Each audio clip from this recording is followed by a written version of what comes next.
Estamos no ar? Boa tarde. Boa tarde aos públicos da SBPJ, nos canais no YouTube e na página no Facebook.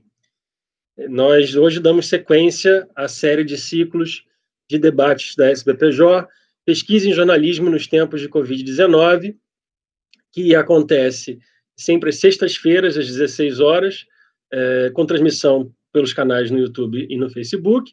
E hoje começamos o sexto debate com o tema Impacto da Pandemia nos Jornais Impressos. E para isso temos o prazer de receber aqui nossos dois convidados, a professora Beatriz Dornelles e o professor Rosenthal Calmon Alves. A professora Beatriz Dornelles é professora da pós-graduação em comunicação da FAMECOS, da PUC do Rio Grande do Sul, pesquisadora PQ, né, estuda a transição do impresso para o digital nos jornais do interior. Em 2018, ela ganhou o prêmio Adelmo Genro Filho, da SBPJ, em reconhecimento pela sua importante trajetória de pesquisa. O professor Rosenthal Calmon Alves, ele dá aula na Universidade do Texas, em Austin, nos Estados Unidos, é diretor do Centro Knight para o Jornalismo nas Américas e pesquisa três áreas, fundamentalmente: reportagem internacional, jornalismo na América Latina e jornalismo na internet. Além disso, é jornalista de carreira, foi correspondente e editor do Jornal do Brasil, dirigiu a agência JB, na época a maior agência de notícias do Brasil, e, por último, mas não é mais importante, foi professor da UF, que é a universidade da qual eu sou professor atualmente. Eu sou Pedro Aguiar, jornalista e professor do Departamento de Comunicação Social, do curso de jornalismo, da Universidade Federal Fluminense, aqui em Niterói, do ladinho do Rio. E, com isso, eu queria iniciar dando uma certa contextualização de onde surgiu a ideia desse debate, que tem muito a ver com um comentário feito pela própria professora Beatriz, na rede de pesquisa de jornalismo regional, sobre como havia jornais tombando pelo interior do país quando começou a pandemia em março, né? Muito instigado por isso, eu mesmo resolvi ir atrás, tentar começar um mapeamento muito incipiente e identificar onde estão esses jornais que estão sofrendo impactos de diferentes níveis.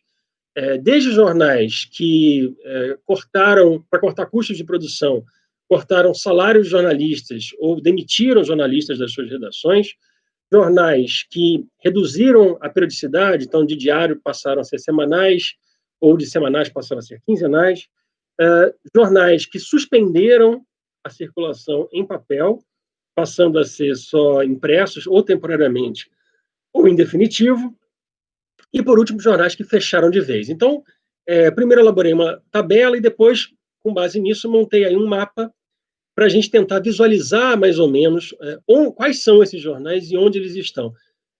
Sei que é muita informação ali, especialmente para quem estiver acompanhando em tela de celular, deve estar pequenininho, mas ali a gente tem, com ícones diferentes, né, esses jornais, os que acabaram, os jornais que pararam de imprimir, os jornais que reduziram a periodicidade, os jornais que cortaram na equipe, né?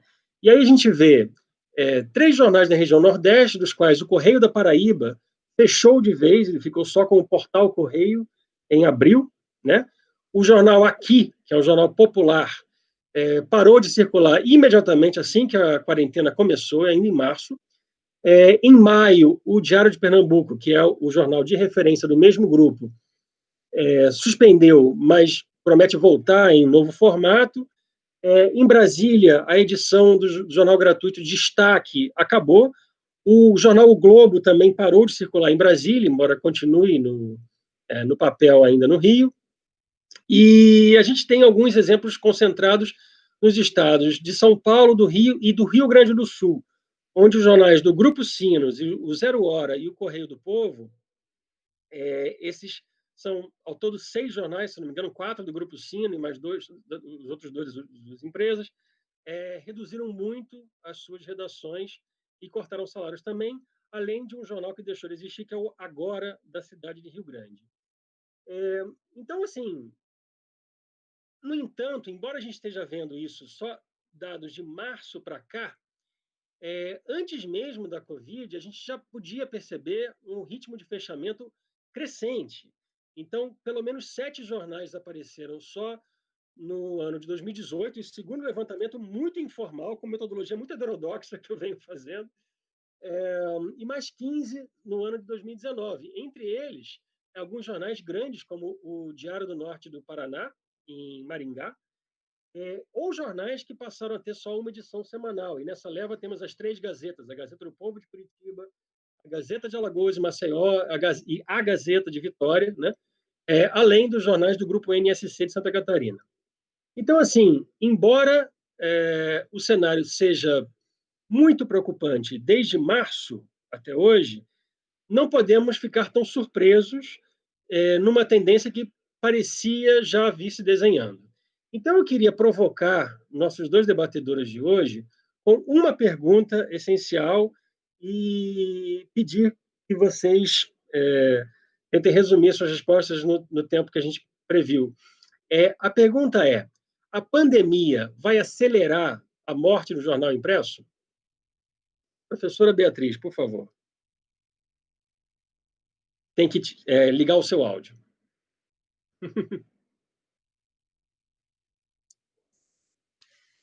Bom, tudo bem?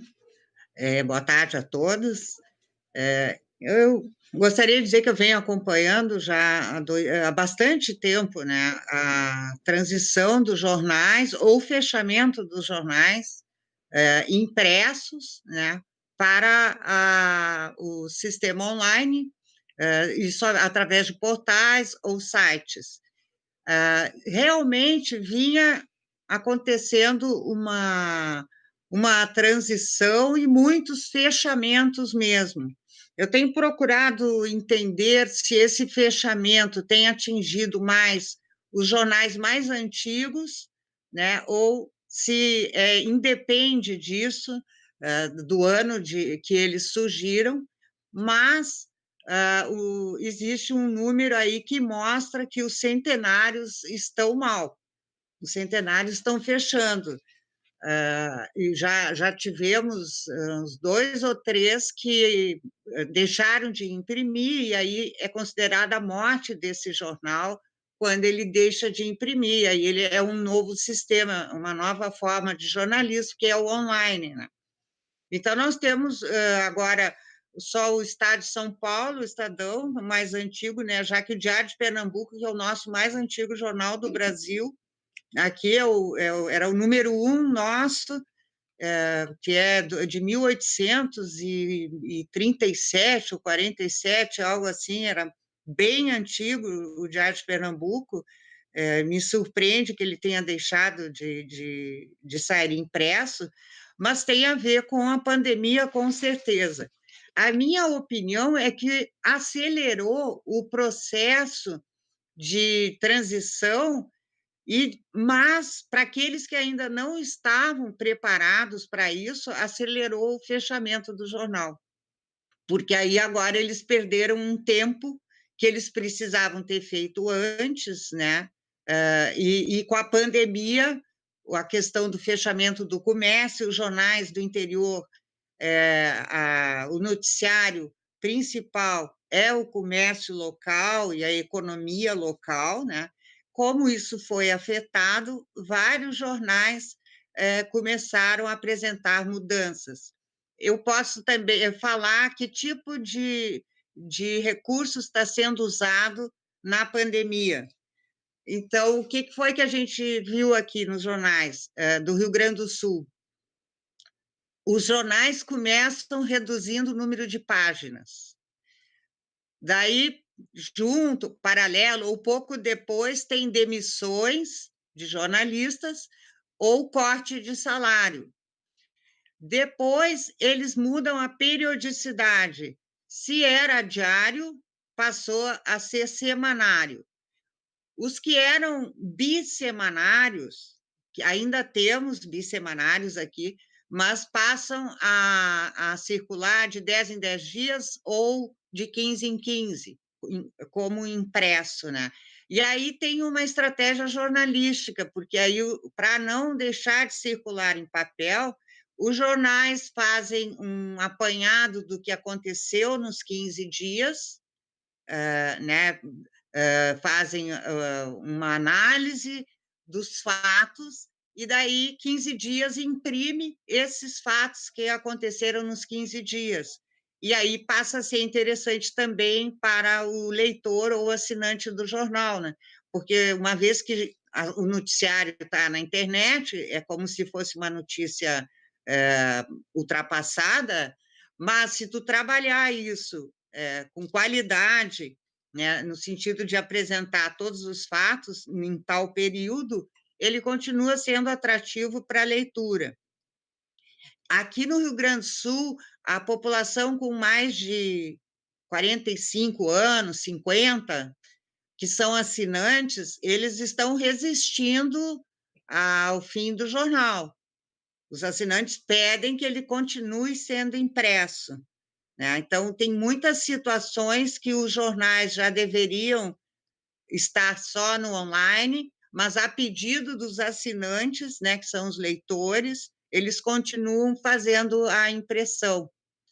E uma outra estratégia que está sendo utilizada também é os jornais fazerem, tipo, pegarem material diferenciado daquilo que vai para o online.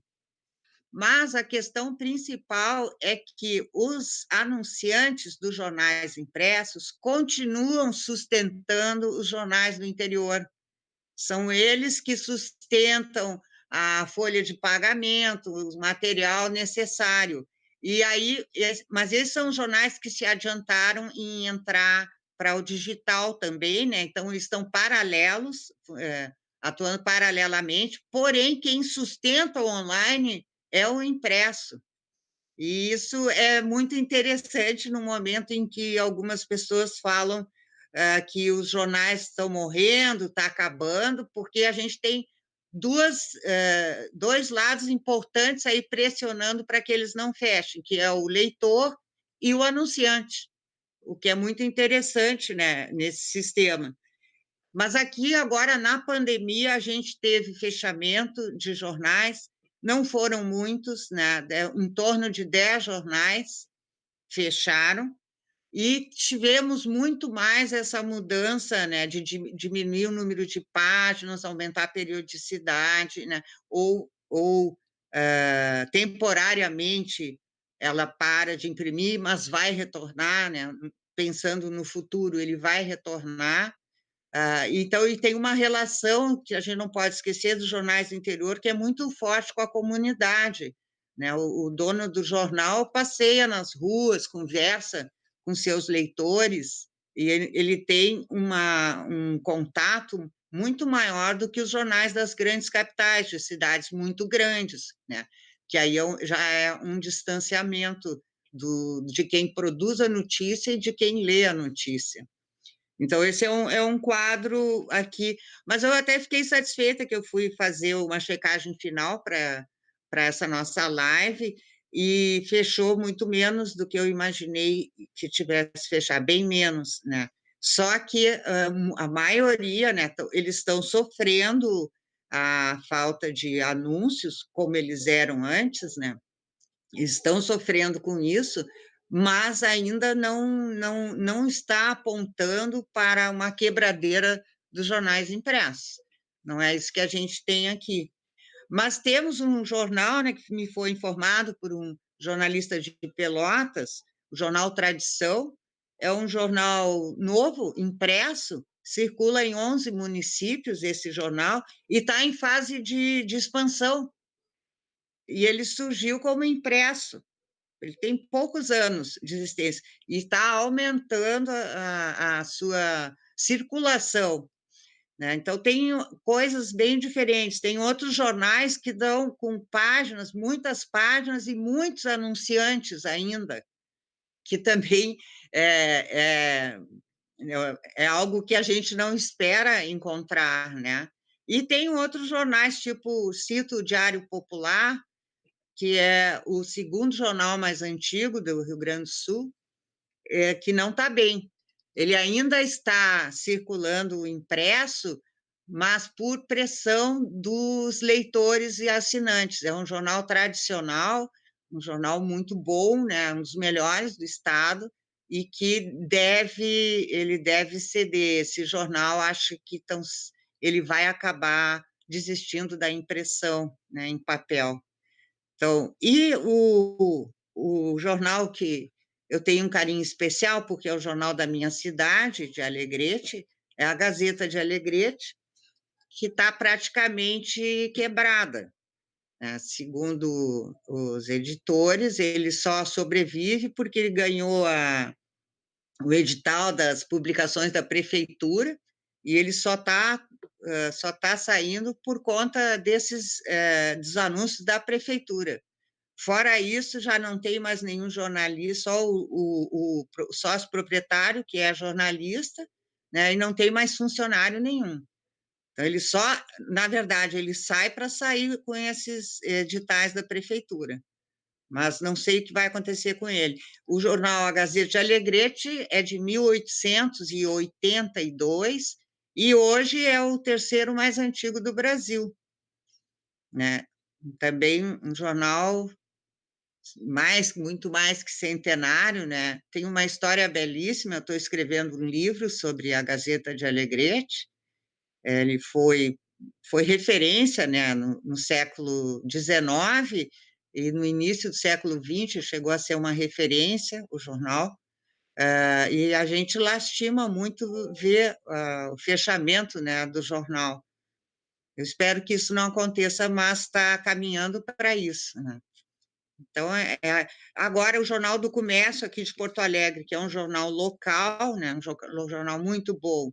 Há cerca de 3 semanas atrás, houve demissão de muitos jornalistas do Jornal do Comércio, que também a gente se surpreendeu, né, com as decisões, fruto da pandemia também, não era o previsto, não estava previsto que acontecesse isso com o Jornal do Comércio. E temos, nas grandes cidades, está havendo problema. Tem problema em Santa Maria também, o jornal impresso também não está bem, né? Os proprietários, é um grupo, eles estão segurando o que podem para não demitir os jornalistas lá, mas ele não está bem, né? A pandemia está bastante forte, influenciando muito na sobrevida do jornal. Então, não sei se eu já falei o suficiente, ou se posso dar mais dados, falar em mais jornais, ou não. Vamos alternar para o professor Rosenthal também. Isso, A gente volta e vamos fazendo a dobradinha. Muito tá obrigado, certo. professora Beatriz. E vamos então do sul para o norte, vamos Isso, subir para o Texas e pedir do professor Rosenthal isso. Então, uma perspectiva internacional e latino-americana sobre essa mesma questão. Professor. Bom, a pergunta inicial era se a pandemia acelera. A pandemia acelera muito esse processo. É um processo que já vem de muito tempo. O meio jornal já está em decadência há várias décadas, antes mesmo de você ter o impacto da internet, que começa em meados dos anos 90, já havia um declínio na importância do jornal, sobretudo pelo impacto que a televisão tinha tido, etc. Mas aqui nos Estados Unidos tinha um fenômeno fantástico, que era o fato de que nos anos 90 a penetração do jornal diminuía, mas a lucratividade do jornal aumentava, porque os jornais aqui viraram monopólios, então era uma grande fonte de lucro em cada cidade. Em todos os Estados Unidos havia só, 35 áreas metropolitanas com mais de um jornal. Aqui houve uma grande concentração, então, como donos do mercado, eles podiam fazer o preço que eles quisessem. E isso levava, por um lado, a lucros enormes para as empresas e, por outro lado, dinheiro para manter redações. nessa conferência, nesse simpósio internacional de jornalismo online que eu organizo aqui em Austin desde 1999, eu me lembro de ter convidado, há uns 15 anos atrás, um dos grandes teóricos de Media Economics, que é o Picard, o Robert Picard. E ele fez um PowerPoint muito legal que vocês podem encontrar, porque nesses 20 anos de ISOJ eu tenho todos os vídeos e transcrições dessa conferência online, mas vocês podem ver lá um vídeo que ele mostra uma vaca leiteira, porque aqui em inglês tem a expressão do cash cow, né? A vaca leiteira dos lucros. Então, o título da apresentação keynote dele, que era muito criativo, era quando que o cash cow vai se transformar num entrecote? Ou seja, quando que a vaca leiteira vai se transformar num bife? E inclusive falhou na hora, mas ele tinha um slide que na época era interessante ele ter posto o som. Ele disse que o filho dele tinha ajudado, que tinha a foto de uma vaca leiteira e depois um bife na grelha fazendo eu acho que a gente está começando a ver essa transformação, tá certo? Quer dizer, o ponto principal, desde antes da pandemia, é o ponto de que houve uma ruptura do modelo de negócio que sustentava os jornais. Então, a questão de acabar com o papel na operação de um jornal é uma questão de tempo. Não é uma questão mais de se vai acabar, é quando vai acabar. Vai acabar quando não houver mais viabilidade financeira para que os jornais sobrevivam na edição impressa. Isso teve vários pontos de aceleração. O ponto mais importante, eu diria, é a criação das grandes plataformas que destroçaram o modelo que permitia o financiamento das notícias no jornal impresso, ou das notícias em geral, não preciso nem ir para o jornal impresso, porque eles ofereceram uma maneira de fazer publicidade extremamente mais barata e extremamente mais eficiente. E com isso, os bilhões de dólares que eram jogados no jornalismo tradicional acabaram indo para outro lado.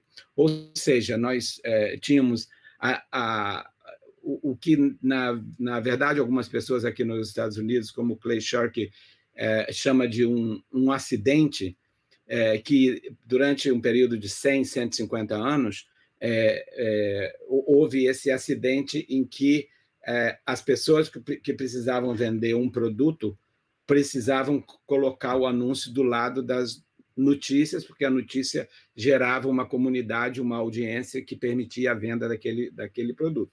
Hoje isso está separado, tá certo? Então, os jornais aqui nos Estados Unidos, antes da pandemia, e eu venho dizendo isso há mais de um ano, acho que um ano atrás eu estava no Congresso da Abrage, em São Paulo, falando sobre os jornais, sobre como que os jornais estavam, como que a indústria dos jornais estava evoluindo, e eu dizia, eu conheço redações nos Estados Unidos que tinham 400 jornalistas, que hoje tem 40, e eu conheço redações nos Estados Unidos que tinham 40, que hoje tem 4. E essa acabou sendo uma linha que isso antes da pandemia, há um ano atrás, um ano e meio atrás, chegou a ser uma linha que um dia, depois do Congresso da Abrage, no Congresso dos Professores de Jornalismo aqui dos Estados Unidos, eu falei isso para um dono de jornal que estava como convidado lá. Aí ele diz assim, não, tem jornal que tem meio jornalista. E eu disse, como assim? Pode fazer a metade da pessoa? Ele disse, não. Aí ele explicou para mim a gravidade da situação nos Estados Unidos em outra área, que é muito interessante, que com essa mania de capitalismo bem selvagem daqui, que é a concentração. Quer dizer, o Wall Street descobriu que a indústria de jornal dos Estados Unidos, uma indústria pujante, poderosa, altamente lucrativa, estava à venda na bacia das almas, como dizemos no Brasil. Então, eles criaram fundos de investidores, abutres, eu diria, que são investidores especializados em ir atrás de empresas que vão quebrar ou que estão quebrando e lá acabar de sugar todo o dinheiro dessas empresas e deixar quebrar. Esse processo começou na recessão de 2008, que a gente pensava que era uma tempestade perfeita, ou seja, a recessão, que era uma coisa circunstancial, à qual a indústria já estava acostumada, porque houve muitas recessões no mundo e eles tinham ciclos, mas juntando com um problema estrutural, que era a migração dos leitores para as ofertas online e dos anunciantes para a tecnologia mais eficiente e mais barata online. Então, mais ou menos em 2008, o Wall Street percebeu isso e começou a fazer o quê? A comprar jornais pelos Estados Unidos afora. E criaram 2 ou 3 grandes cadeias de jornais, e ao comprar essas cadeias de jornais, o que eles faziam eram baixar os custos ao máximo possível e vender todo o patrimônio dos jornais. Quer dizer, esses jornais centenários que a Beatriz se refere, que estão espalhados por todas partes, aqui nos Estados Unidos tem prédios lindos, prédios importantes na praça principal da cidade e tal, e aquilo tudo foi dançando, porque um desses fundos de investimento, inclusive, criou, em paralelo, uma imobiliária, para ver que foi uma coisa conspiratória, tramada com o objetivo mesmo sem nenhuma preocupação que, por piores que fossem alguns donos de jornais, eles tinham uma preocupação com o jornalismo, com o serviço à comunidade, etc. Eu diria que a vasta maioria tinha. Esses caras não têm compromisso com nada, eles são capitalistas ali, eles querem dar lucro para os donos de ações do fundo deles, né? Então, isso é o panorama. Bom, além disso, eu diria que 1.800, quase 2.000 jornais fecharam nos Estados Unidos desde 2004, 2005. Ou seja, isso corresponde a mais de 20% do número de jornais nos Estados Unidos. Aí a maioria são jornais pequenos, muitos deles centenários, muitos deles criados com pequenas cidades ou médias cidades, mas também alguns jornais metropolitanos, ou seja, já havia anteriormente a coisa dos anos 80 de concentração, de que um jornal, 2 famílias donas de jornal, uma conversava com a outra e dizia: por que nós estamos competindo? Por que a gente não se junta? Chegou a tal ponto essa concentração e criação monopolística que o governo interveio e criou uma lei que se sobrepunha à lei de antitrust e permitia o que eles chamam de Joint Operating Agreement, que é uma coisa que, para que os 2 jornais sobrevivessem, um não comprasse o outro, eles permitiam que eles entrassem numa espécie de cartel, onde eles podiam compartilhar tudo, publicidade, máquinas, operação, distribuição, exceto redação. E aí se permitia que a comunidade continuasse sendo ser vida com isso. Esses 2.000 jornais que fecharam significaram o que a minha colega Penny Abernathy, de North Carolina, chama de desertificação. São os desertos de notícias, que no Brasil tem uma réplica desse estudo pelo LabJOR, lá de São Paulo, e isso está criando grandes alarmes no país. Eu tenho, obviamente, acompanhado muito isso, e tenho, há uns 10 anos, eu tenho estado muito entusiasmado com um fenômeno que cada vez que eu falava no Brasil, as pessoas torciam o nariz, mas que é um fenômeno novo, muito interessante no mercado jornalístico, que é o jornalismo sem fins de lucro, né? Eu sou membro do conselho de diretores do Texas Tribune, que eu acompanhei desde antes do nascimento, quando o fundador teve a ideia de fazer um jornal online apenas, com o objetivo de cobrir apenas 2 temas: política do Texas e políticas públicas do Texas. Então, para mim, o Texas Tribune é um grande exemplo, é um dos melhores exemplos do mundo dessa nova geração de jornais que estão aparecendo, que não vêm com a bagagem dos jornais em papel, que já nascem na internet, e no Brasil nós temos uma infinidade de exemplos nessa área, tanto com fins de lucro como sem fins de lucro. Depois, se alguém perguntar, eu posso falar um pouco sobre a experiência do Texas Tribune, mas eu gostaria de dizer que eu estou também num outro projeto aqui, chamado American Journalism Project, que eu também sou membro do conselho de diretores, fundador desse projeto. Esse projeto arrecadou, ou tinha o objetivo de arrecadar $50 milhões, arrecadou, a última vez que eu vi, acho que era 48 milhões, a gente está quase na meta, e o objetivo desse projeto é ajudar esses novos tipos de jornais que estão surgindo, principalmente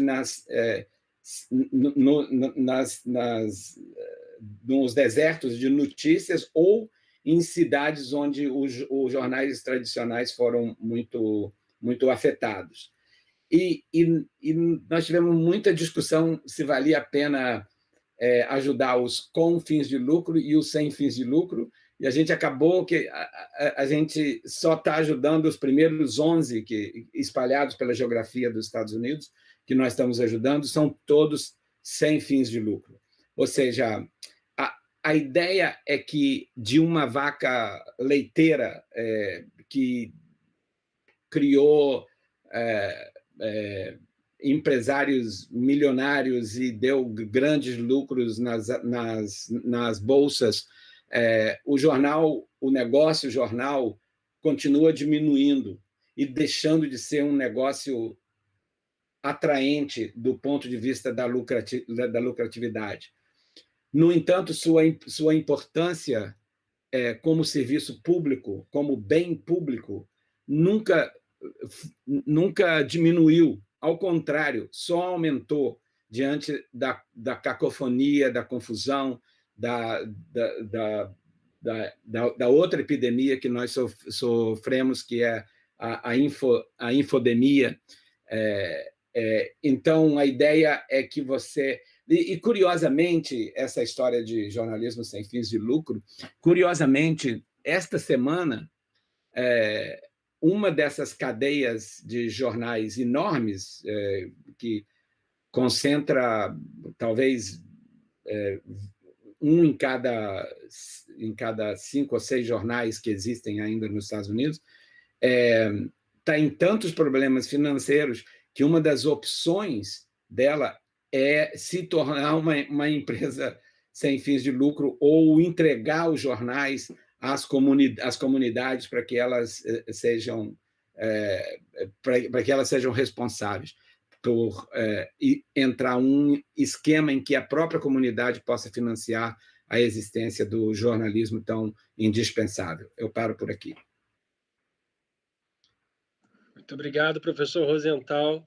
São muitos dados e a gente vai tentar fazer uma costura entre eles, inclusive com as perguntas que já estão chegando pelo público participante. Então, no YouTube, a gente já tem algumas perguntas, tem uma que tem diretamente a ver com os modelos de financiamento que vocês dois mencionaram. Então, nesse caso, eu queria dar uma pergunta do Rogério Júnior, que lembrou o anúncio recente da semana passada de que a Google vai finalmente passar a pagar pelas notícias que ela usa nos seus mecanismos, tanto de busca quanto de agregadores de notícias, como o Google News.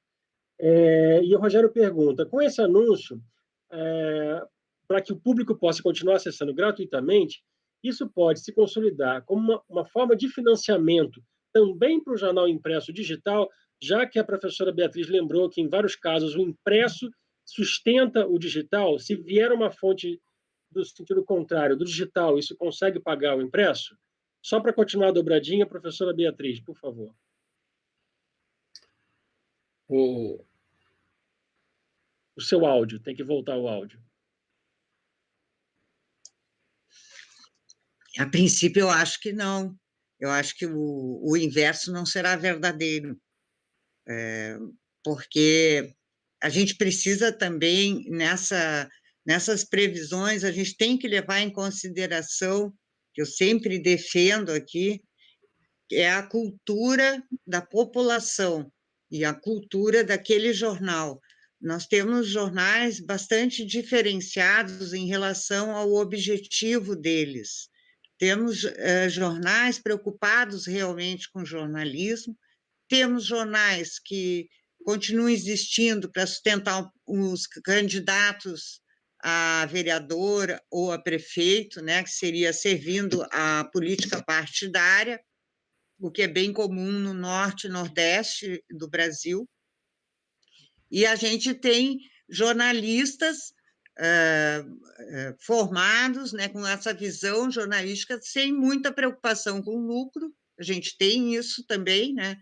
Mas tem os jornalistas que continuam querendo o lucro, né, que continuam pensando que vai haver um jeito deles voltarem a ganhar o que eles ganhavam antes, que, como o professor falou aqui também, né, acabou criando grandes empresas jornalísticas, e aqui no Sul a gente tem a RBS e o Grupo Sinos, né, que formaram grandes corporações jornalísticas e que agora estão afetadas do ponto de vista dos impressos, né, estão bastante afetadas, né, nessa altura. Mas o digital, como o impresso é mais caro do que o digital, tanto que antes que a gente tinha uma redação com 30, hoje com 3, tu continua fazendo jornal, só que só digital, né? Então, o impresso tem mais gastos, tem a impressão do jornal que tu tens que pagar, salvo se tu tiveres uma gráfica. Se tu não tens a gráfica, tu vais ter que pagar a impressão. E o movimento que o Rosenthal não falou, mas poderia comentar, tem um movimento aqui dos jornais começarem a vender a sua maquinaria, né, aquelas grandes máquinas de impressão. O que vai fazer com elas fechando os jornais? Quem compra aquilo, né? Com quem ficam as gráficas? Falando nas cidades do interior, pequenas, médias, né? Essa é um outro ramo aí do jornalismo impresso que também vai causar muito desemprego, né? Nós temos os gráficos presentes aí e também os jornalistas. Então, esse movimento já de vender a maquinaria já está acontecendo também, né? Porque esse é algo que vai ficar, quer dizer, ou eles tiram algum lucro agora disso, conseguem vender, né, a gráfica, ou foi dinheiro perdido. Isso do ponto de vista do pensamento de quem está preocupado realmente só no lucro, né? No final, de ter dinheiro, né? De conseguir dinheiro com o trabalho jornalístico. Só para dar um exemplo, aqui no Rio de Janeiro, o Globo inaugurou em 1999, quando, como o professor Rosenthal lembrou, já havia tendência de crise do impresso, eles inauguraram um parque gráfico de grandes proporções, e agora que estão se planejando para isso virarem só digitais, não há compradores interessados naquela infraestrutura instalada. Exatamente, então, Os jornais que vão sobreviver são aqueles que viram essas coisas vindo antes. É até interessante você mencionar o Globo, porque eu dei uma palestra no Globo para os executivos do Globo, lá por 2001, mais ou menos. Eu dei durante vários anos, mas uma foi, eles não sei porquê, mas me convidaram para dar a palestra lá na gráfica, em Caxias, naquela gráfica monumental. Então, aqui vem o cara que vai dizer que esse treco todo vai acabar, e ele me leva nessa gráfica nova, monumental, fantástica, que, quer dizer, do ponto de vista do negócio, já era uma maluquice que em qualquer cidade tivesse mais de uma gráfica, que os jornais não fossem o suficientemente inteligentes para dizer, a gente compete em tudo, mas na hora de imprimir, porque essas gráficas modernas imprimem, a tiragem do Globo de hoje, provavelmente a máquina lá deve levar no máximo meia hora para imprimir. Então, quer dizer, mas eu sei que outros jornais de outros estados estão imprimindo lá já. Quer dizer, eles já estão até achando um outro negócio. Mas a pergunta era como é que era a mesma pergunta? A pergunta era em relação ao financiamento, se esse anúncio do Google... A questão é a seguinte, existe uma escala de valores. Eu tenho uma colega aqui que desde do ano 2000 estuda impresso versus digital. E embora eu tenha um profundo disagreement, um profundo diferença com ela sobre essa ideia, mas ela desenvolveu a tese do random noodle, a tese daquele miojo. É o miojo, é a teoria do miojo, onde ela desenvolve com muita capacidade, com muitos dados empíricos. O nome dela é Iris Shih. Ela desenvolve com muita capacidade, mostrando que o valor do jornal impresso é muito percebido de uma maneira muito mais forte do que o valor do jornal online. Então, ela na verdade, com muitos dados empíricos e muito solidamente, ela diz que o jornal impresso é como um filé mignon para continuar nas vacas. Hoje eu estou com metáfora bovina. É como se fosse o filé mignon, tá certo? E o jornal online é como se fosse o miojo, o negocinho, os números. Então, ela diz, ela tem dito durante anos, é um erro você nos jornais investir em online. E aí nós tomamos caminhos completamente diferentes. É uma perda de tempo os jornais investirem em online, porque o online tem um valor muito pequeno, eles estão destruindo a própria fonte de renda deles. Então, ela tem razão, é verdade, mas o fato é que é inevitável. Como eu disse antes, a questão da viabilidade econômica do papel é só uma questão de tempo.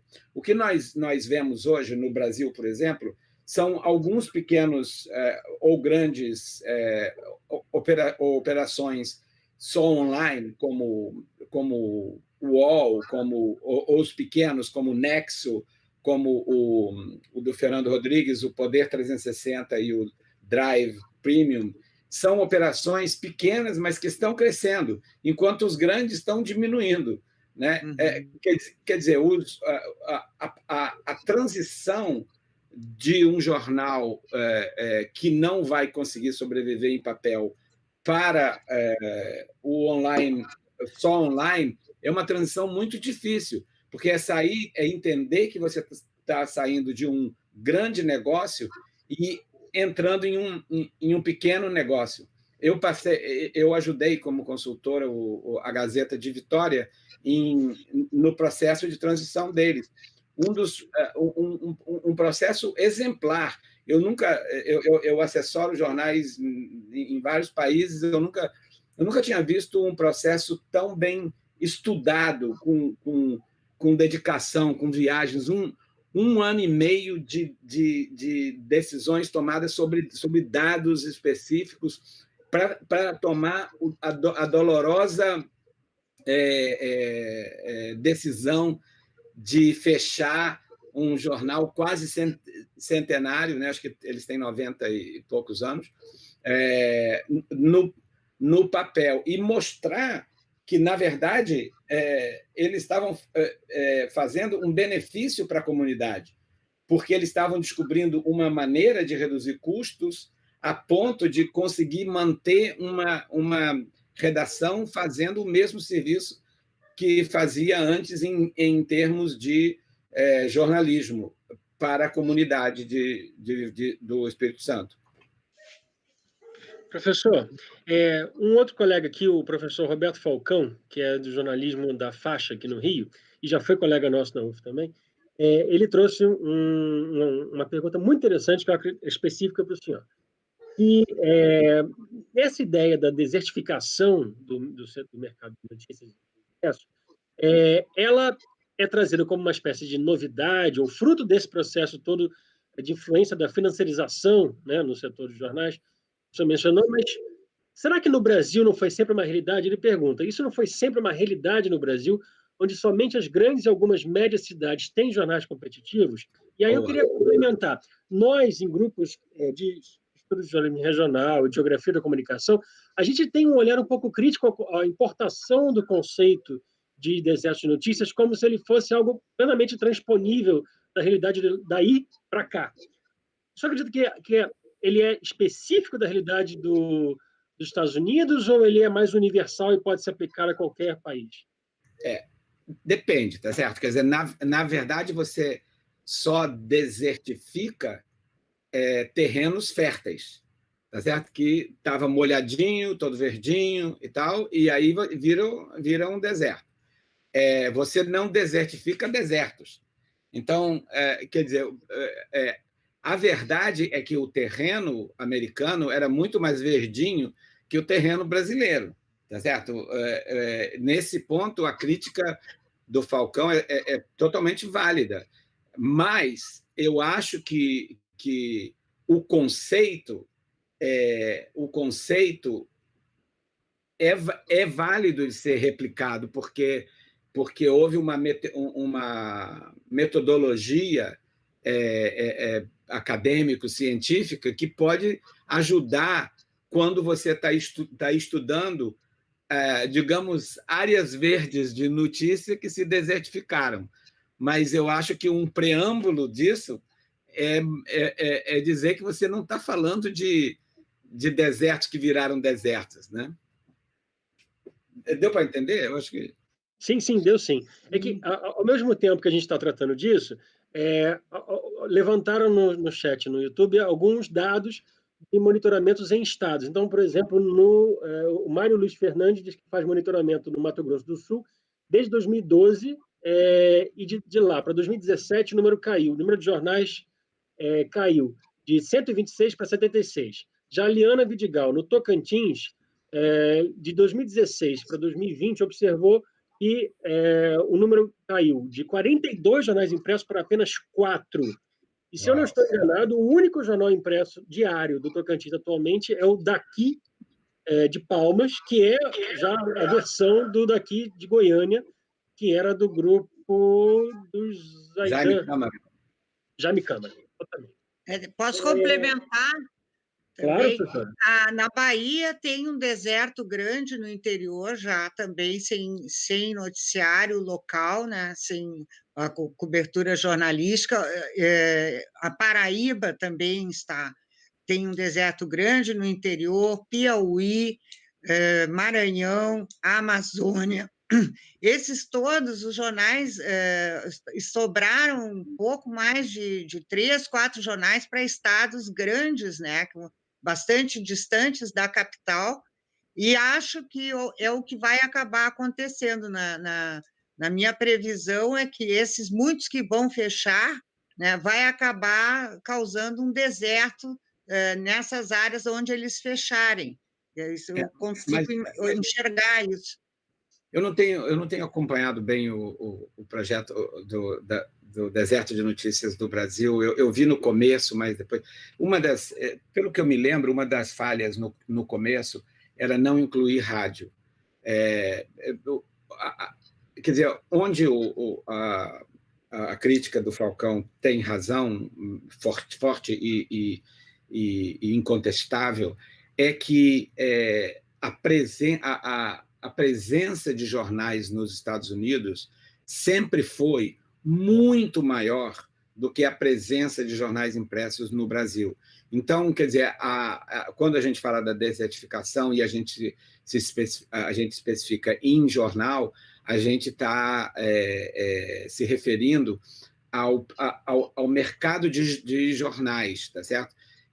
Eu acho que na última versão do estudo brasileiro, eles incluíram rádio. Mas tem outros fenômenos que são super importantes, alguns até muito pouco conhecidos no Brasil. Por exemplo, a Beatriz falou da Amazônia, como o fenômeno das pequenas estações de televisão da Amazônia, que a Elvira Lobato tem feito uma grande pesquisa e descoberta, eu diria, porque a gente não sabia, eu não sabia que nem existia esse tipo de repetidora e de coisa que com pequenos, com equipamentos muito simples, você tinha televisão. O outro é que rádio sempre foi super importante. Aí sim, rádio sempre foi super importante, depois da sarneizada, lá da época da extensão do mandato dele, muito politizado e entrando muito no que a Beatriz disse sobre jornais que são puros instrumentos políticos de partidos e de caciques e de coronéis do nosso Brasil afora. Mas rádio era o único noticiário daquela região.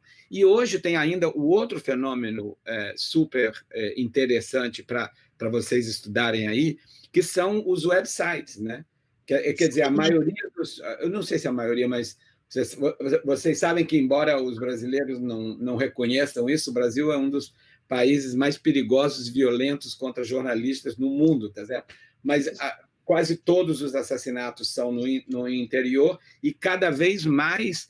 Eu precisava ver esse dado, porque eu perdi os números, mas a maioria são jornalistas que estão incomodando os poderosos da internet, não só com websites, como operações jornalísticas totalmente no Facebook, por exemplo.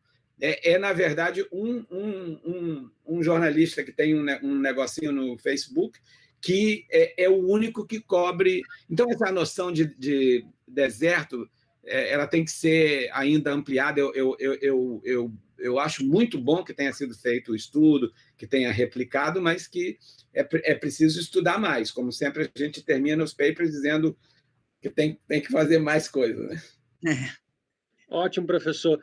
Nisso, a gente pode lembrar o caso do jornalista Léo Veras, que tinha um portal local em Ponta Porã, que fazia jornalismo de fronteira, né, entre Brasil e Paraguai, e foi assassinado em fevereiro, assim, então, antes da pandemia, mas este ano.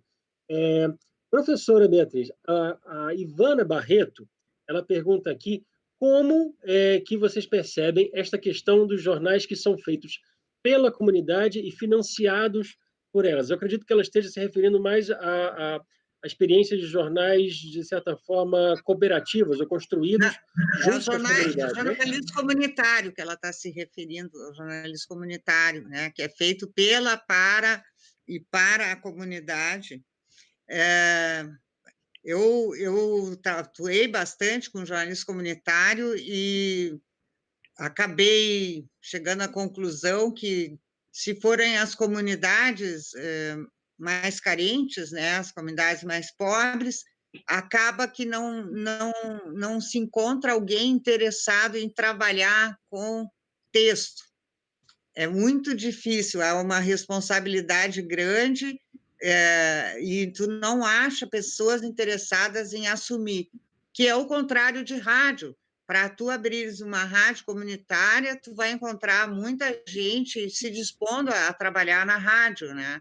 Mas para jornal, não se consegue com a mesma facilidade.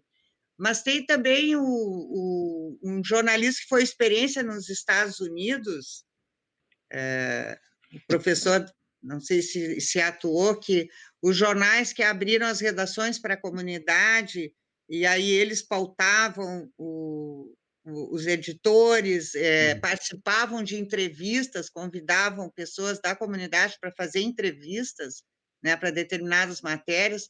Eu não sei se esse jornalista também tombou por aí nos Estados Unidos.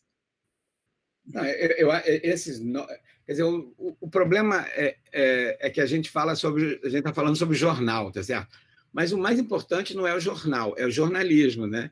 Quer dizer, o mais importante é como levar os valores, a ética, a disciplina da verificação, as metodologias, os processos que formam o ethos do jornalismo, independente da plataforma no qual eles estão sendo feitos. Porque levar o jornal para o futuro, em papel, está ficando cada vez mais difícil, né? Mas a Beatriz mencionou esse negócio, me lembrou, não sei se ela está se referindo exatamente a esse caso, mas tem um caso super interessante na Califórnia, que é um jornal pequeno, de uma cidade pequena do interior, e o jornal é feito por um casal, e o casal chegou a certo ponto que disse, olha, disse no jornal, eu acho que nós vamos ter que fechar, porque não tem mais publicidade, não tem mais viabilidade financeira, etc.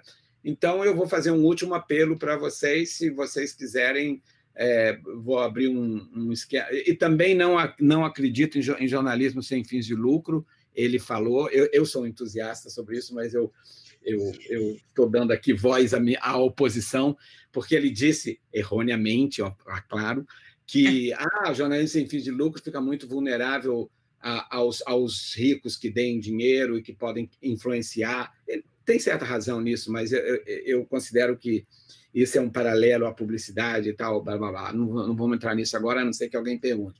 Mas ele fez esse apelo, e daí, não sei quanto tempo, ele tinha 789, mais ou menos, pessoas que disseram, não, a gente quer que o jornal continue, e nós podemos ser membros do jornal e pagar uma mensalidade nesse tanto. Nesse projeto, ele abriu, como a Beatriz disse, ele abriu a redação para a comunidade e disse, a reunião de pauta é toda quinta-feira. Vocês podem vir aqui e discutir com a gente o que a gente deve cobrir, a gente não deve cobrir. Tanta gente veio que ele teve que sair da redação e fazer reunião de pauta na biblioteca da cidade, que tinha um salão maior para poder...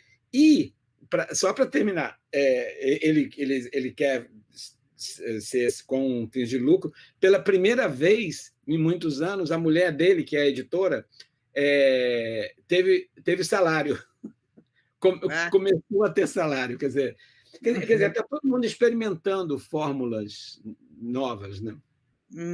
Esse caso do interior da Califórnia me lembrou um pouco na descrição a experiência do jornal pessoal do Lúcio Flávio Pinto, no Maranhão, que chegou quase a suspender a circulação do jornal, que literalmente ele faz sozinho, e que conseguiu se sustentar com a ajuda de uma comunidade de leitores que queria dar uma diversidade no mercado jornalístico de São Luís, que, salvo engano, ainda é dividido entre o Estado do Maranhão da família Sarney, do Grupo Mirante, e o Imparcial dos associados. Acho que ainda está com os associados, certo? E aí, exatamente sobre isso, a Jaqueline Deolinda... Acho que ele é no Pará, você está confundindo. Eu acho que é o Liberal, que é o grande jornal em Belém, né? Mas era o Liberal e o Diário do Pará, do Jário Barbalho. O caso do Lúcio Flávio é fantástico, mas assim, eu conheço bem o caso e admiro muito o trabalho dele. E aqui nos Estados Unidos, ainda na época dos impressos, teve um caso em Washington muito parecido, um jornalista que acabou fazendo um jornal pessoal investigativo, né, e ganhou prêmios, e era o grande... Só que agora a internet abre essa possibilidade muito mais, né? Uhum. Porque a Jaqueline Deolindo, que é professora da UF também, da Uniflu, em Campos dos Goytacazes, ela perguntou aqui, justamente, será que é possível fazer esse tipo de jornalismo local, engajado, se não houver uma cultura da comunidade local comprometida, interessada, e aí eu acrescentaria, e com dinheiro para gastar, porque será que essa não é uma grande diferença entre um país de primeiro mundo, um país central, e um país periférico ou semi-periférico, em que a renda média das pessoas aí permita com que sobre um dinheirinho que ela possa gastar com os projetos em que ela acredita, enquanto aqui, mesmo a nossa classe média, termina o mês mais apertado e é difícil sobrar esse orçamento para gastar com engajamento? Esse é o ponto, né? Essa é a reação negativa que eu recebo há anos, toda vez que eu falo de jornalismo sem fins de lucro ou coisa assim, que isso é coisa de gringo, aqui não pode, aqui não tem, a realidade é diferente.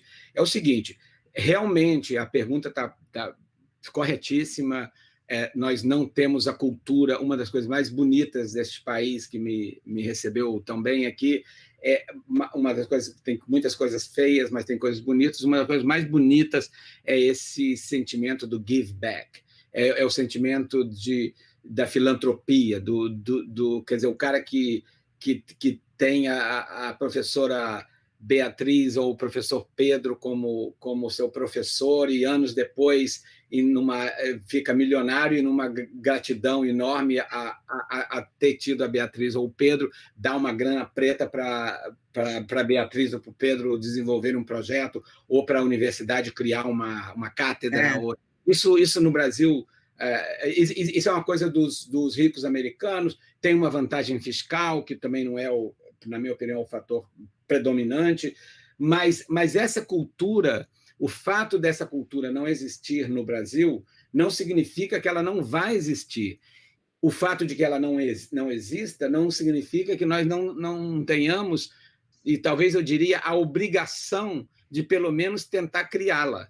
Então, cada vez que eu falo sobre criar um jornalismo, uma startup de jornalismo sem fins de lucro, e as pessoas vêm com dizer aqui não existe isso, os ricos daqui são piores do que os ricos de lá, eu diria assim, a pergunta que eu faço pela América Latina toda porque essa é a mesma conversa em todos os outros países da América Latina, quantos nãos você já recebeu?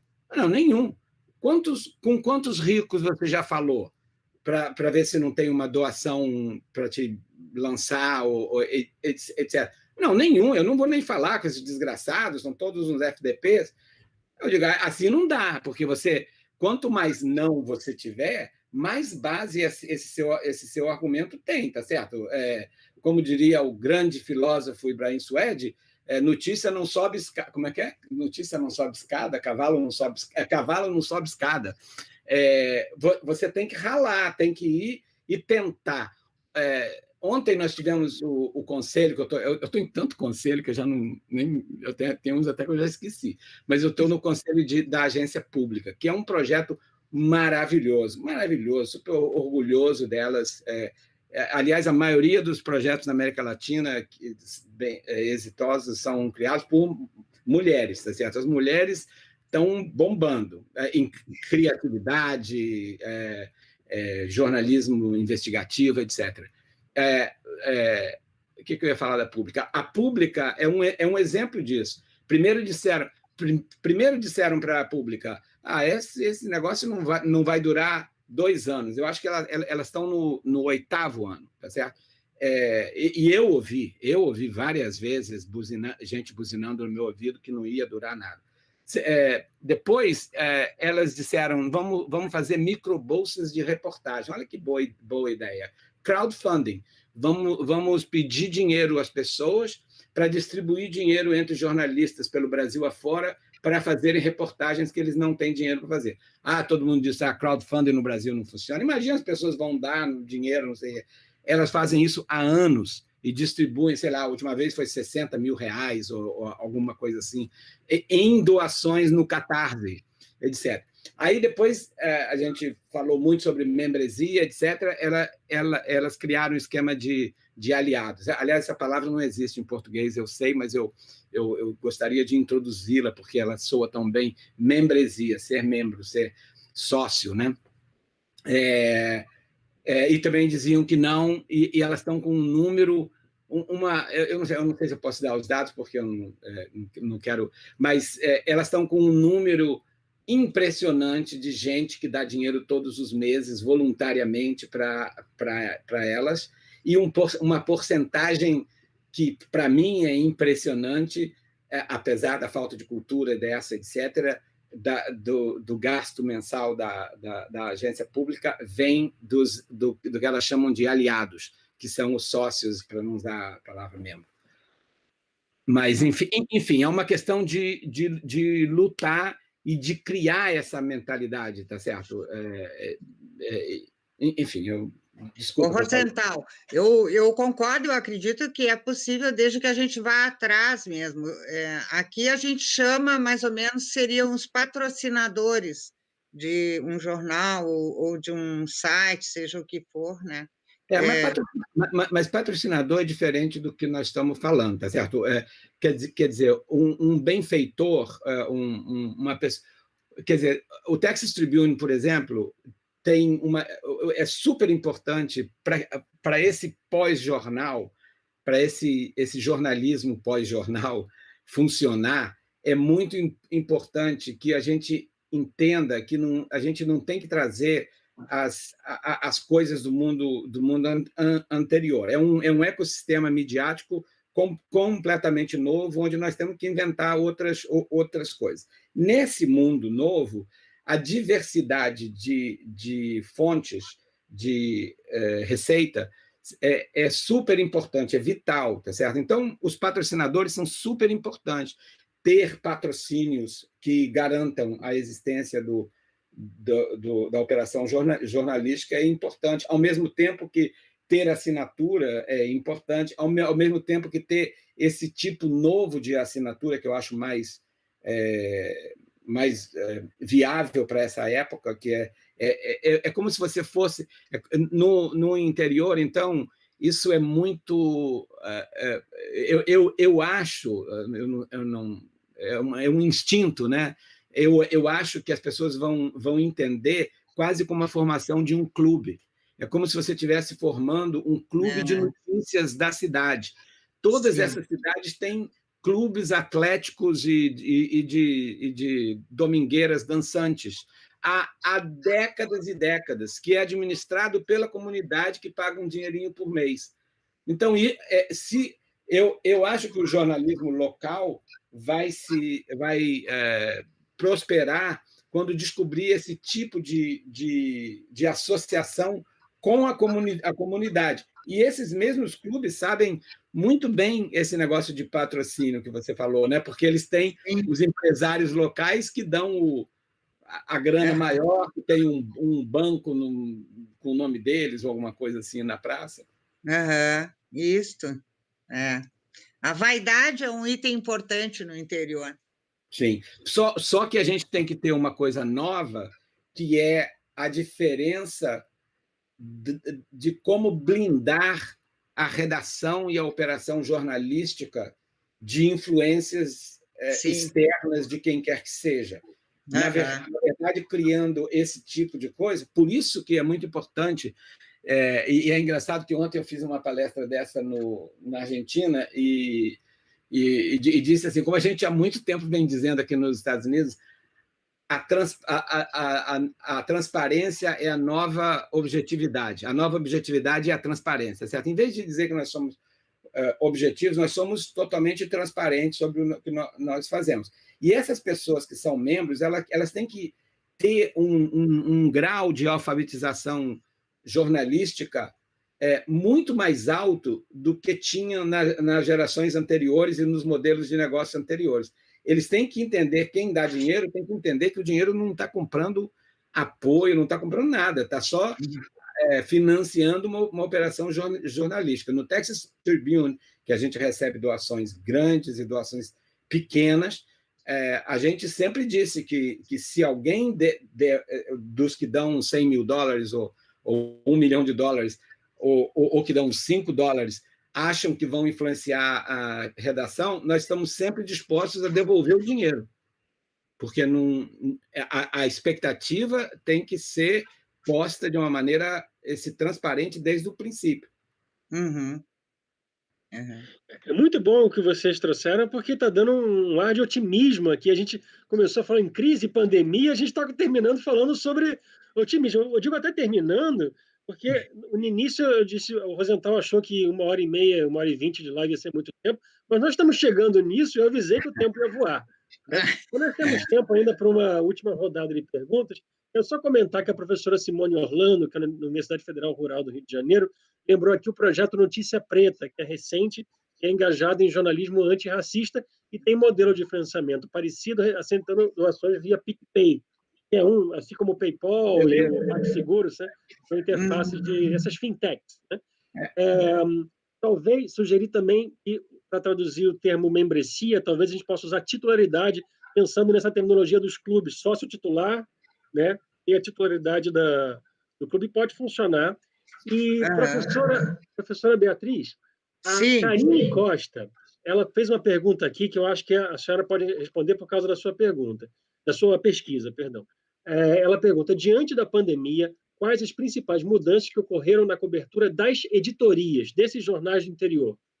Uhum. Aí teve mudança bem forte, porque as cidades que estão com isolamento, né, se é bandeira vermelha, bandeira laranja, bandeira preta, o comércio está fechado, somente supermercados, né, que estão abertos, e então também os acontecimentos não acontecem como antes, né, em outras áreas, mas a cobertura tem sido majoritariamente para a saúde, nesse período de pandemia.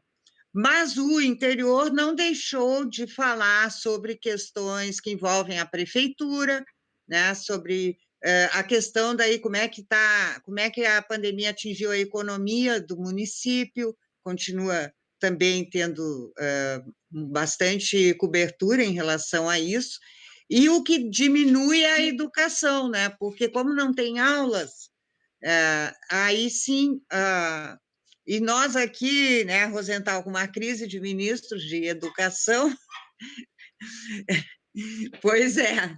Então, a questão da educação, o noticiário não apresenta grandes novidades ali, né, porque aí quando vai falar, fala mais nos cuidados com a saúde das crianças, e etc. Então, ali está parado o noticiário, que eu acho, no meu entender, uma crítica aos jornais do interior é que eles deveriam colocar um pouco mais de notícias a nível nacional, então, né, já que a nível municipal não está acontecendo grandes coisas.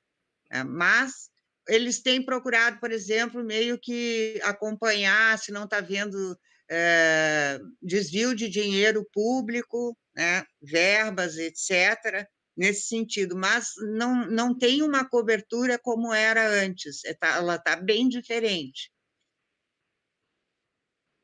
Ainda nessa linha das mudanças na pandemia, nas mudanças das rotinas de produção, o Jonas Gonçalves já tinha feito lá atrás uma pergunta assim, que acho que vale para os dois, uma perspectiva nacional e internacional.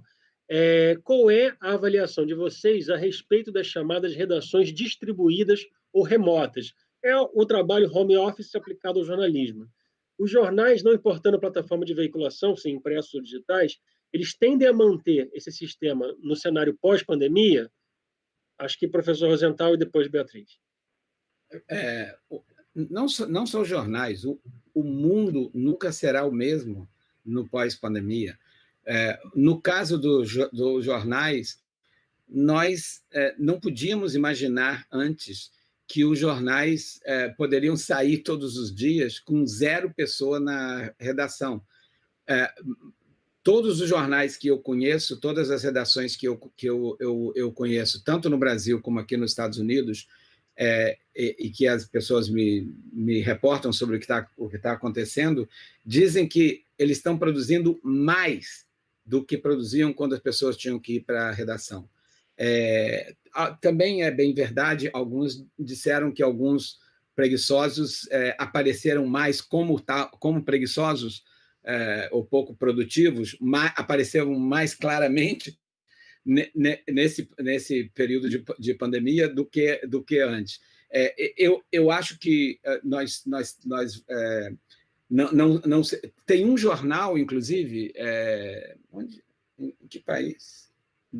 Na América Central, um jornal importante de uma capital da América Central que me contou que eles já devolveram o prédio. Eles não querem mais saber do prédio, eles têm a redação e o comercial era num prédio, e eles fizeram uma sala de reunião no prédio da gráfica, e vão, de vez em quando, se reunir presencialmente, mas daqui para frente tudo vai ser diferente, como diz a música. Eu acho que no Brasil também, eu acho difícil, né? A gente pode se enganar e tudo, mas eu acho difícil que quem parou a impressão que volte, que retorne a fazer isso. Eu acho que daí o que eles devem fazer é tentar melhorar o trabalho daí já no digital, né? Esquecendo o impresso. Então, poucos vão sobreviver se esse negócio continuar por muito tempo, né? Agora você vê, o New York Times anunciou a semana passada, com a pandemia, e olha que Nova York melhorou para caramba. Agora o problema é aqui no Texas, né? Aqui na minha cidade está um horror. Mas o New York Times tinha anunciado lá em começo de abril que as pessoas só voltariam para a redação no começo de setembro, o mais cedo que eles podiam imaginar, em abril, era o começo de setembro. A semana passada eles anunciaram que só imaginam pessoas voltando à redação em janeiro de 2021. Uau! Puxa vida! A professora Thaís Jorge, da UNB, fez uma pergunta que se complementa com essa, que é sobre os protocolos de orientação para os repórteres que vão cobrir a pandemia. Por exemplo, as preocupações que eles têm que ter em relação à sua própria saúde e dos familiares quando correm o risco de trazer o vírus para casa. Esse é um problema universal hoje.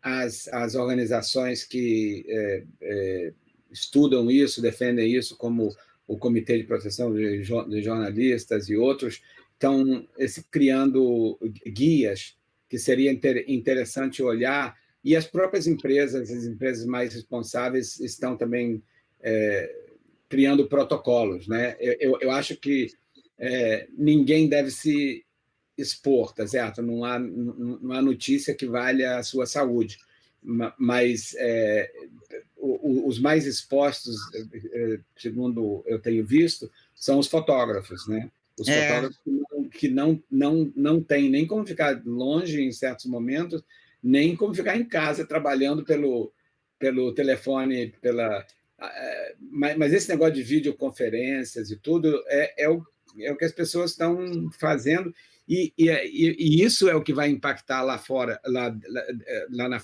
frente, em termos da operação jornalística, certo? Primeiro, tem repórter que gastava 1h30 para ir de casa para a redação, para depois levar 1 hora para ir até o lugar onde ia fazer uma entrevista, né? Aí já eram 4 horas, considerando ir de volta para casa, mas essas loucuras é que eu acho que vão se estabilizar. Mas voltando à pergunta, que é muito boa, eu acho que todo mundo é responsável por desenvolver esses protocolos, usar mais. É interessante, eu vejo o Jornal Nacional, às vezes, aqui, e vejo como a Globo criou o microfone que bota na mão do entrevistado, que antes era uma regra sagrada, nunca deixa o entrevistado botar a mão no microfone, agora você dá um microfone para o entrevistado, e todo mundo usando máscara, etc. Uhum. A gente vai ter que encaminhar para o final, mas eu queria deixar uma última pergunta, que essa é minha, porque a gente não tocou nesse assunto. Nesses levantamentos, que ainda precisam discutir metodologia, sim, apareceram duas categorias de jornais impressos particularmente afetados pela pandemia. Um é bastante óbvio, são os jornais de esporte, né? Então, aqui no Brasil, o Lance suspendeu o seu papel tanto no Rio quanto em São Paulo, continuava sendo um dos poucos jornais com 2 edições diferentes locais, na esteira do que o Última Hora fez 50 anos atrás. E no México, acho que é o Record, chegou a também suspender o impresso, porque o esporte, especialmente na América Latina, o futebol, parou por vários meses. O outro segmento é o dos jornais populares, e se a gente somar com os jornais gratuitos. Então, o Metro, ou Rede Publimetro, suspendeu sua circulação em várias cidades da América Latina, na Colômbia, no Chile, em São Paulo, em praticamente todos os lugares onde circulava, e também os jornais populares, que muitas vezes não são, não têm assinatura, são só vendidos em banca. E com as bancas de jornais fechadas, né, isso também impactou bastante. Então, o Aqui, em Recife, parou, e outros jornais mais populares estão suspendendo. E aí isso me lembra que o Google News Initiative, quando criou o Fundo de Financiamento para Mídias Locais, ele só fez uma exigência, que eles tivessem uma presença online. E justamente é o caso de muitos jornais populares e do interior que não têm website. Às vezes não tem nem sequer uma fanpage no Facebook. Vocês chegaram a observar isso, assim, especialmente a professora Beatriz, que pesquisa jornais do interior, e também o professor Rosenthal, pelos jornais da América Latina, chegaram a observar esses jornais sofrendo mais do que os jornais grandes? Sim, tu está absolutamente certo. Esses jornais sofreram maior impacto, até porque pela falta de notícia também e de gente, né, interessada em anunciar ou patrocinar, né, alguma coisa. Acho que eles tomaram uma decisão correta de parar, né, e esperar um pouco. Mas um outro setor que está bastante afetado também, em termos de segmentados, né, são jornais. Aqui a gente tinha vários jornais culturais, da área da cultura, né, que só o noticiário todo com os eventos, cinema, etc., que também foi bastante afetado, né, junto com esses que tu já citaste. Exato. Ou seja, tudo que você falou, eu acho que você já respondeu a pergunta, assim que eu vou resgatar uma que eu não respondi antes, mas que eu tenho que fazer um disclaimer, um alerta de que eu sou muito beneficiado pelo Google. O Google financia nossas operações e eu ajudo eles. Eu sou júri de coisas desses negócios que você falou aí, mas eu não respondi a sua pergunta anterior sobre o negócio do Google, que o Google começou a pagar. Sim. Eu queria fazer um comentário sobre isso. Aqui nos Estados Unidos, a repercussão foi muito fraca, foi pífia, dizendo isso é muito, muito pouco e muito tarde o que eles estão anunciando, porque eles anunciaram só o Brasil, acho que Brasil, Austrália. E Estados Unidos, eu acho. A Austrália, onde 60 jornais fecharam desde abril, segundo a Elaide Martins está lembrando aqui no chat. Eles puseram a Austrália nesse grupo que vai receber. No Brasil, só 2 grupos que foram já associados, e a Gazeta de Vitória, eu acho que pelos méritos também deles de terem feito essa transição. Mas, para mim, foi muito importante. Foi uma notícia super importante, porque, embora seja pequeno, foi uma mudança de atitude do Google em relação a pagar notícia. Nunca na história do Google, em relação aos jornais, eles tinham admitido a possibilidade de pagar nem que fosse um centavo. E eles, com isso, eles deram o sinal de que eles estão dispostos a pagar, ou seja, eles puseram um pé na porta. E eu acho isso muito importante, sobretudo quando vem no rastro de uma atitude similar do Facebook, que há meses vem experimentando com o News Tab, que não sei se o Brasil está incluído nisso, mas aqui está, e que é uma área do Facebook, que inclusive só funciona no celular, onde você tem um canal de notícias. E essas notícias publicadas ali são pagas, tá certo? Até hoje, o que o Google argumentava, e infelizmente ou felizmente, não sei, mas com certa razão, era que eles não dão a notícia, eles dirigem tráfego para os publicadores, que, por sua vez, podem ganhar com publicidade ou com assinatura ou com o que quer que seja. Mas eu só queria notar que eu acho assim, um momento importante, embora seja uma coisa muito modesta. Eu vou pedir desculpa, mas nós vamos ter que encerrar por causa do horário. Já gente está recebendo... Nós passamos do horário, pois é. Como a gente tinha dito, ia voar o tempo, de fato voou, especialmente quando o assunto está tão interessante e com pessoas com tanta informação, tanta bagagem, tantas boas análises para trazer. Então, em nome da SBPJ, eu queria agradecer muito aos 2 professores, Beatriz e Rosenthal, agradecer ao público que acompanhou a gente por 1h30. Eu não sei se a gente conseguiu dar conta também do público que está no Facebook, eu espero que sim, e dizer que a gente continua com a série do ciclo de debates sobre pesquisa de jornalismo durante a pandemia de Covid-19 e agradecer infinitamente a participação de todos aqui. Deixar um abraço, boa noite, ainda é boa tarde, eu acredito, no Texas, e que continuemos juntos, bem, em casa, em segurança e com saúde. Ok. Obrigado. Tchau, professor. Tchau, Pedro.